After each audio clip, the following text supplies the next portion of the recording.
நாங்கள் எல்லாம் அம்மாவின் தொண்டர்கள் என்பதை எதிரிகள் மறந்துவிட்டார்கள். புரட்சி தலைவர் வழிவந்தவர்கள், இதய தெய்வம் அம்மாவின் தொண்டர்கள் நாங்கள். எங்களுக்குள் சண்டை சச்சரவுகள் இருந்தது உண்மைதான்.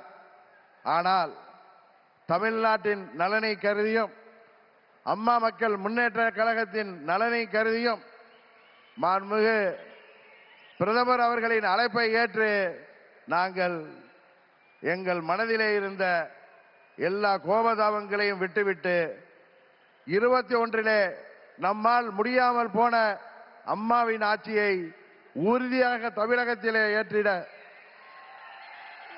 உருவாக்கிட எந்த ஒரு மனமாச்சரியமும் இன்றி, எந்த ஒரு தயக்கமும் இன்றி, எந்த ஒரு குழப்பமும் இன்றி, சில பேர் சொல்கிற போல எந்த ஒரு அழுத்தமும் இன்றி அம்மா மக்கள் முன்னேற்ற கழகம் இந்த கூட்டணியிலே எங்களை இணைத்துக் கொண்டிருக்கின்றோம்.